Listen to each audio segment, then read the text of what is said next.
ঘরে থাকা মাত্র ৩টা সবজি দিয়ে তৈরি করে নিতে পারেন চাইনিজ ভেজিটেবল এই সবজিটি।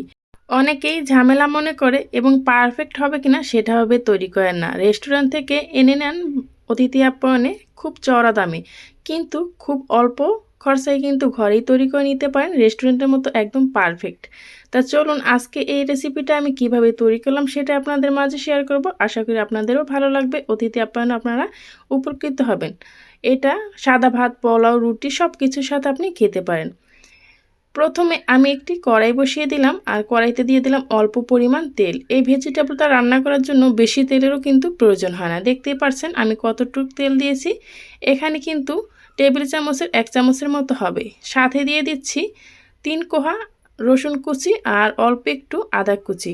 এখন এই তেলে হালকা করে এটাকে ভেজে নিতে হবে। আমার এই আদা এবং রসুন কুচিটা একটু বেশি ভাজা হয়ে গেছে। আপনারা এই আদা এবং রসুনটাকে বেশি ভাজতে যাবেন না। যেহেতু আমি স্টিলের হাঁড়িতে রান্না করেছি, স্টিলের হাঁড়িটা অল্পতেই কিন্তু অনেকটা গরম হয়ে যায়, সেই জন্য আমি কিন্তু চুলাটাকে বন্ধ করে দিয়েছি। এখন এখানে 2টা পেঁয়াজ আমি মাঝখান থেকে 4 ভাগ করে এটাকে ছুটিয়ে নিয়েছি, তারপর এর ভেতরে দিয়ে দিলাম। তারপর আমি এখানে দিয়ে দেব সবজিগুলো। এখানে আমি নিয়েছি ফুলকপি, পেঁপে এবং গাজর।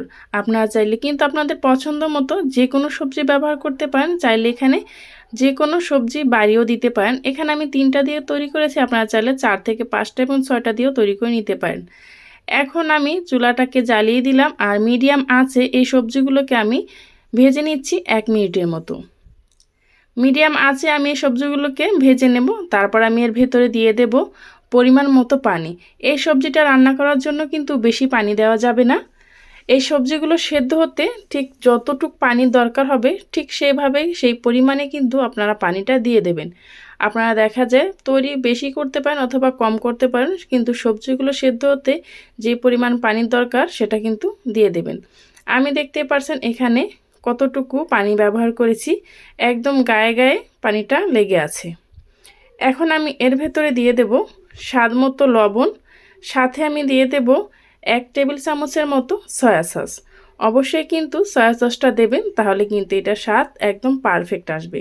সাথে দিয়ে দিচ্ছি 1/2 চা চামচের মতো গোলমরিচের গুঁড়ো।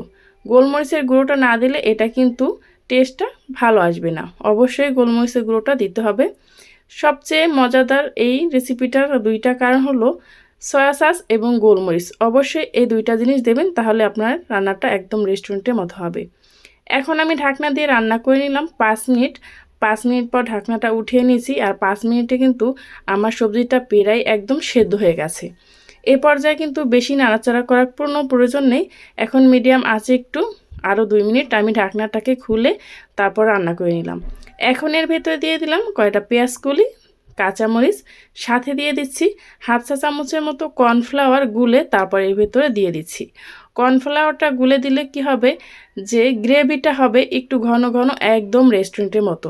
আপনাদের কাছে যদি কর্নফ্লাওয়ার না থাকে তাহলে কিন্তু আতপ চাল অথবা পোলাওর চালটা গুঁড়ো করে একদম মিহি করে তারপর দিয়ে দিতে পারেন 1 চামচ করে। আর দেখতে পাচ্ছেন সবজিগুলো একদম খুব সুন্দরভাবে সেদ্ধ হয়ে গেছে এবং কিন্তু আস্তে আস্তে রয়ে গেছে। আমার কিন্তু সবজিটা এখন রান্না করা একদম রেডি হয়ে গেছে। আর দেখতে পাচ্ছেন কতটা সহজে এই সবজিটা রান্না করা যায়। এখন আমি এটাকে গরম গরম পরিবেশন করে নিচ্ছি। এটা কিন্তু আপনারা অতিথি আপ্যায়নে খুব সহজে তৈরি করে নিতে পারেন। এটা রেস্টুরেন্ট থেকে আনতে গেলে কিন্তু চড়া দামে আনতে হবে, আর ঘরে কত সহজভাবে এটা তৈরি করা যায় সেটা কিন্তু দেখতেই পাচ্ছেন। আমার এই রেসিপিটা যদি আপনাদের কাছে ভালো লেগে থাকে তাহলে প্লিজ চ্যানেলটি সাবস্ক্রাইব করে পাশে থাকা বেল আইকনটা ক্লিক করে রাখবেন। যারা ফেসবুক পেজ থেকে দেখছেন চাইলে পেজটি ফলো দিয়ে আমার সাথেই থাকতে পারেন। এই যে ভেজিটেবল চাইনিজটি আপনারা কিন্তু ফ্রাইড রাইস, পোলাও অথবা সাদা ভাত যে কোনো কিছুর সাথেই কিন্তু খেতে পারবেন। চাইলে সকালে রুটির সাথেও খেতে পারবেন। যারা বেশি তেল মশলা খেতে পছন্দ করেন না, চাইলে কিন্তু রাতে অথবা সকালের রুটির সাথে এই ভেজিটেবলটা রাখতে পারেন। একদম হেলদি এবং স্বাস্থ্যসম্মত। পরবর্তী ভিডিও নিয়ে আসা পর্যন্ত আশা করি সবাই ভালো থাকবেন, সুস্থ থাকবেন। আল্লাহ হাফিজ।